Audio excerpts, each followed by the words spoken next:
তৈরি করে কথাটা বলছে আল্লাহ বলছেন ওয়াআতিনাল কুরবা হাক্কাহু ওয়াল মিসকিনা ওয়াবনাস সাবিল ওয়ালা তুবাযযির তাবযীরা।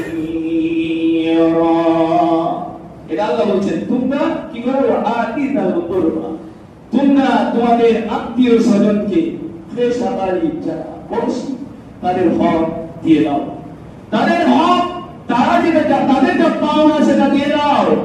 তারপর আল্লাহ বলছেন ওয়াল মিসকিন, এবং মিসকিনদেরও হক দিয়ে দাও। ওয়াবনাস সাবিল, মুসাফির যে দূর থেকে এসেছে তাকেও দিয়ে দাও। ওয়ালা তুবাযযির তাবযীরা, আর কোনোভাবেই অপচয় অপব্যয় করো না, অপচয় কোনোভাবেই অপব্যয় করো না। আল্লাহ বলছেন এটা আমি বানিয়ে বলছি না। তারপর আল্লাহ বলছেন জেনে রেখো ইন্নাল মুবাযযিরিনা কানু ইখওয়ানাশ শায়াতীন, নিশ্চয় এই অপচয়কারীরা শয়তানের ভাই ভ্রাতা, ভাই ভক্ত, শয়তানের ভাইরা। শয়তানকে মারদুদ শয়তান অভিশপ্ত আল্লাহ, যাকে আল্লাহ কিয়ামত পর্যন্ত অভিশাপ দিয়েছেন, যে সবচেয়ে আদুব্বুন নবীন বলা হয়েছে।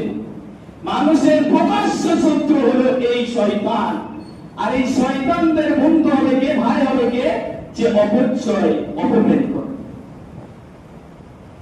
বন্ধুগণ, আমরা জানি যে কিভাবে আমরা অপচয় করছি।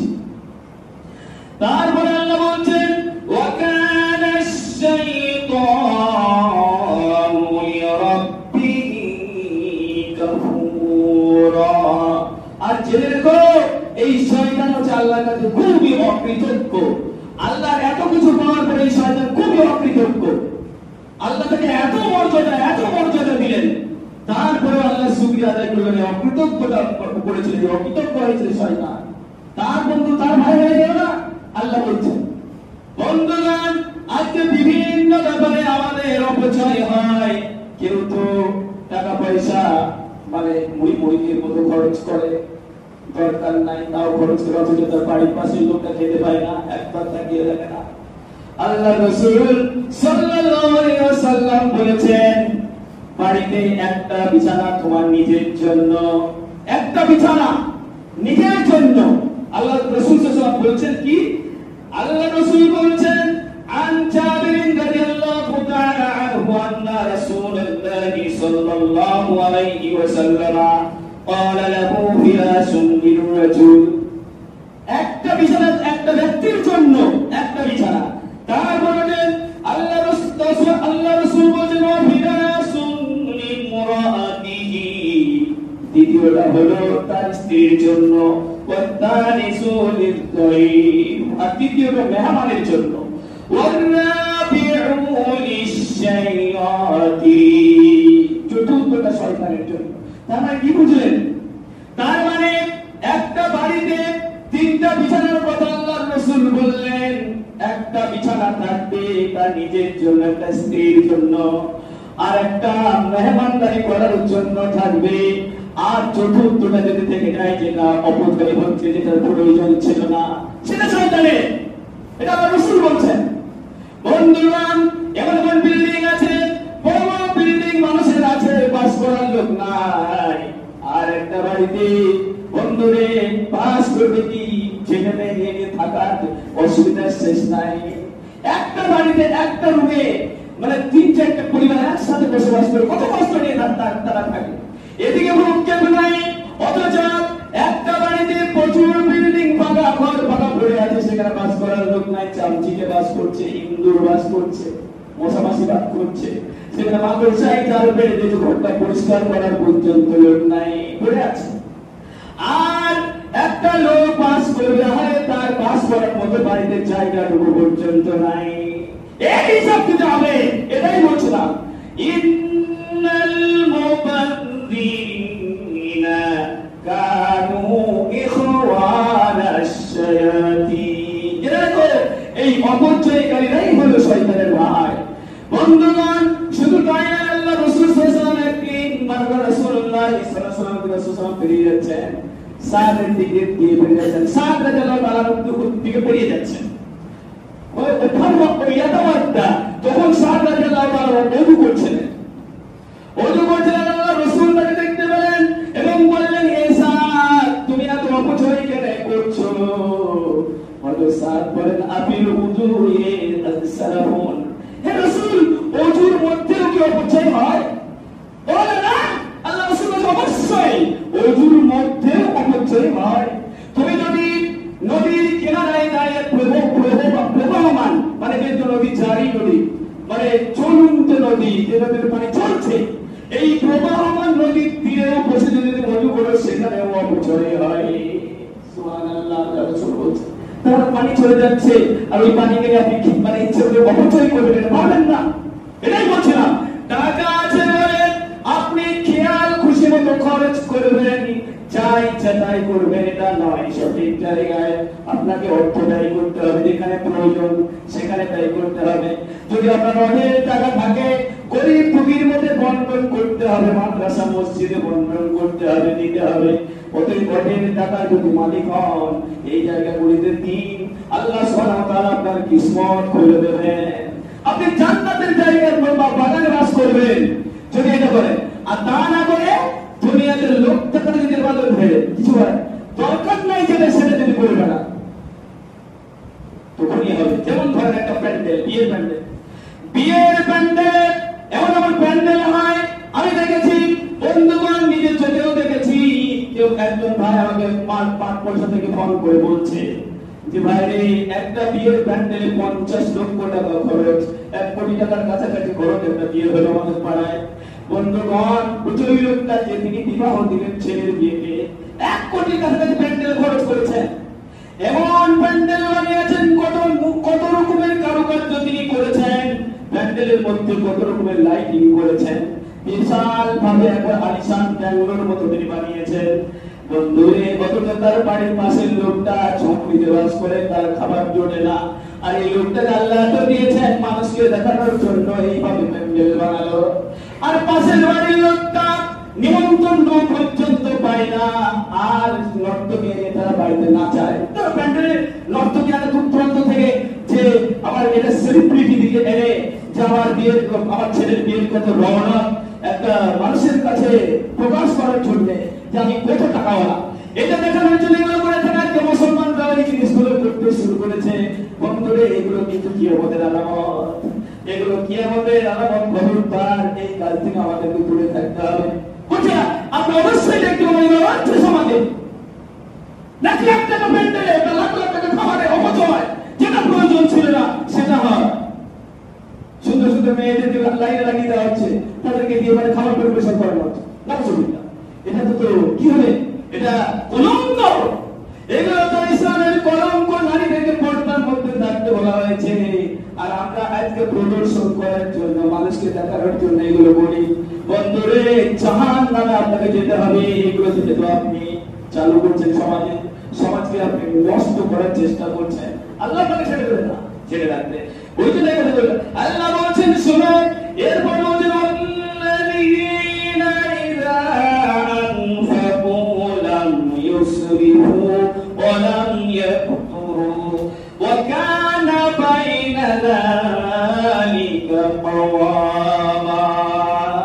এবং যখন তারা কি করে খরচ করে, যখন তারা অর্থাৎ আল্লাহর বান্দা যখন খরচ করে, লাম ইউসরিফু, অপচয় করে না, ওয়ালাম ইয়াকতুরু, এবং কার্পণ্যতাও করে না।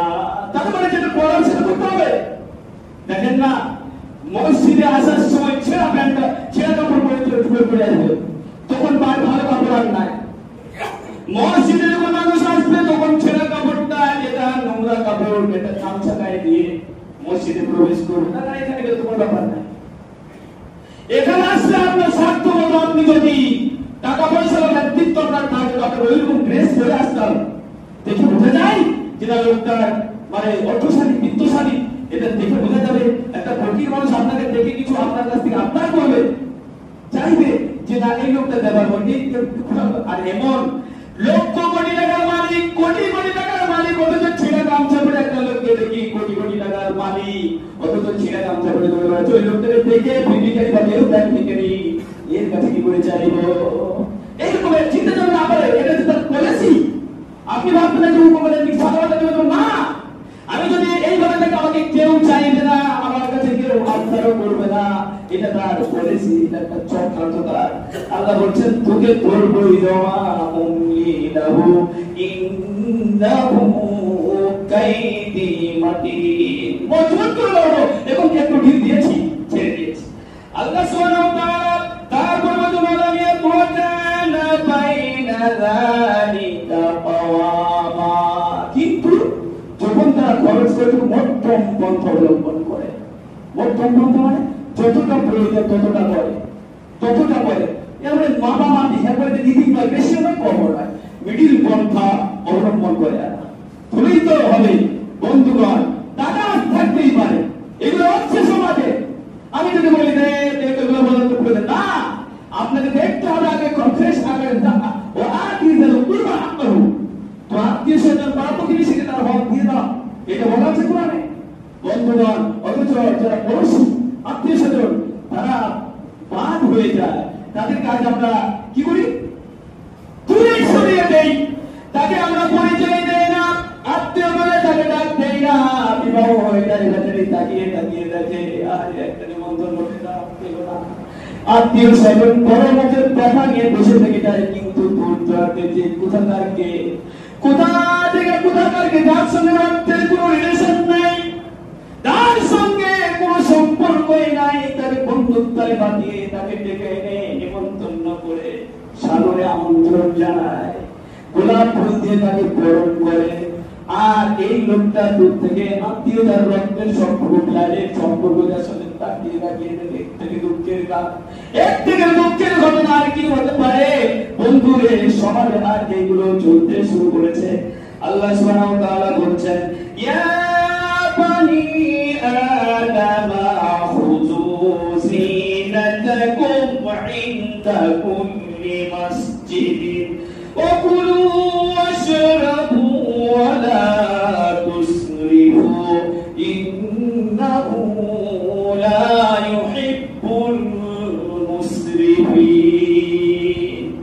আল্লাহ হে বানি আদম, হে আদমের সন্তানেরা, তোমরা যখন প্রত্যেক সালাত আদায় করবে, তখন প্রত্যেক সালাতে সুন্দর পোশাক পরিচ্ছদ পরিধান করে নাও। একটু আগে বলছিলাম নামাজে যখন আসি, সালাতের জন্য যখন আসি, তখন আমরা কি করি?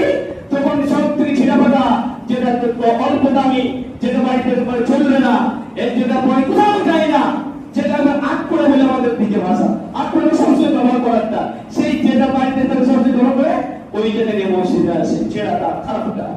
আল্লাহ বলছেন তোমরা যখন সালাতে যাবে, তখন সালাতে সুন্দর পোশাক পরিচ্ছদ পরিধান করে নাও। তারপর আল্লাহ বলছেন কুলু ওয়াশরাবু, খাও এবং পান করো। আল্লাহ নিষেধ করে খেতেও বলছেন, যতটা খাওয়া ঠিক ততটা খেতে হবে। যে মানে অনেক আছে, অনেক আবার আছে বাড়িতে গোশত কিনতে পারবে, টাকা খরচ হয়ে যাবে কিনে না। আল্লাহ খাও, তোমাদের তো অকাত থাকে। ছেলে মেয়েরা বাড়িতে আছে, ছেলে মেয়েরা বলে বাড়িতে তরকারি ভালো হয়নি, কিন্তু এমন কৃপণ টাকা খরচ করবে না, ওই জন্য একটা দিন সবজি দিয়ে শুধু আলু দিয়ে চালিয়ে দেয়, কিংবা শুধু শাক পাত দিয়ে চালিয়ে দেয়, এটাও চলবে না। হ্যাঁ, যারা তো গরিব, যারা কেনার শক্তি নাই, সে তো ওটা ছাড়া তার উপায় নাই, তার জন্য জায়েজ, কিন্তু ছাড় অর্থ থাকতে থাকে ভালো হতো। কুলু ওয়াশরাবু, খাও এবং পান করো, যেমন খাওয়া পড়া দরকার সেটা করো। তারপর আল্লাহ বলছেন ওয়ালা তুসরিফু, কোনোভাবেই তোমরা অপচয় করো না, অপচয় কোনোভাবে করো না। কারণ কেন? ইন্নাহু লা ইউহিব্বুল মুসরিফিন। আল্লাহ সুবহানাহু ওয়া তাআলা যারা অপচয়কারী তাদেরকে মোটেই ভালোবাসেন না, পছন্দই করেন না তাদের। তাহলে আমাদেরকে এইগুলো নিয়ে ভাবতে হবে বন্ধু। আমি আপনাদেরকে শুধু বোঝানোর জন্য বলছি, কোরআন এবং হাদিস বলছি, আমি নিজে বানিয়ে বলছি, এগুলো নিজে বানিয়ে বলছি নাকি কোরআন এবং হাদিস বলছি, তাতে যদি আপনি কষ্ট পান তাহলে আপনার মধ্যে ইমানের ছিটেফোঁটা বন্ধ নাই। কিসের কষ্ট? আপনি সুদিনে যাবেন, দেখে না ভুল করেছি, পরবর্তীতে আর এটা হবে না, তবেই না হবে না।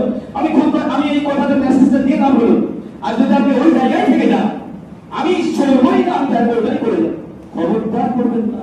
অপচয় অপচয় কখনোই করবেন না। যেখানে যাওয়ার সেই জায়গাটা নেই, যেখানে দিলে আপনি নেকি পাবেন। কেন আপনি দোকানে গিয়ে সিগারেট খাই, একাতে চা থেকে একাতে সিগারেট থাকে, সিগারেটের দামি সিগারেট পান করছে। আপনি বলুন তো, সিগারেট খেয়ে কি মানুষের পেট ভরে নাকি? না কোনো ইমিউনিটি পাওয়ার তৈরি হয়, না তার মধ্যে শরীরে কোন ক্যালোরি সৃষ্টি হয়, যে সিগারেট খেলে প্রচুর ক্যালোরি তৈরি হয়, শক্তি বাড়ে, ইমিউনিটি পাওয়ার তৈরি হয়, এরকম নাকি? সিগারেট ধোঁয়া উড়ে যায়, একটা নেশা মনের মধ্যে মনে হয় আমি কি অমৃত খাচ্ছি, আমার হাত থেকে এত সুখী মানুষ মনে হয় কেউ নাই। আর জানে না ক্যান্সারের কারণ বলা হয়েছে এই সিগারেট প্যাকেটে লেখা আছে, cigarette influence to the health লেখা আছে। স্বাস্থ্যের জন্য সিগারেট ক্ষতিকারক একটা জিনিস, অবশ্যই ক্ষতিকারক। এটা তবুও মানুষ ছেড়ে উঠে এটাতে খরচ করে, অবশ্যই খারাপ জিনিস ছেড়ে করে ভালো লাগবে। কিন্তু 10 টাকা মসজিদে দিতে যাবে, তখন আবার হাত কাটবে না, 10 টাকা দিতে হবে আর 5 টাকা দেবো, কি করি? মানে খুব চিন্তা, মানে কলকাতা 10 টাকা ভরবে তার জন্য মাথা শুরু করি, কিন্তু লোকেরা দেখতে পেয়ে বাসা আমি খুঁজে দেবো, তাহলে 5 টাকা 5 টাকা এই কষ্ট হচ্ছে। বন্ধুগণ, খবরদার এই ধরনের প্রবৃত্তি নেবেন না। আল্লাহ রাস্তায় 10 টাকা দান করলে কমবে না, এই করে দিলে চিরকাল আপনার সরকার যাকে ওইটাই থাকছে, এটাই জমা হচ্ছে। আর সিগারেট যত কাছে পৌঁছে উড়ে যাচ্ছে, আর ক্যান্সারের কাল হচ্ছে, এভাবে পর্যন্ত কবুল হচ্ছে না। এগুলো খুবই খারাপ জিনিস। আমরা যারা এই অপচয় অপব্যয় থেকে দূরে থাকি, বন্ধুগণ, কাউকে কষ্ট দেওয়ার জন্য বলিনি। আমি বলতে চাইছিলাম, যেটা প্রয়োজন সেটা করতে হবে, প্রয়োজনাতিরিক্ত করা যাবে না। আল্লাহ পাক আমাদেরকে তৌফিক দান করে। আমার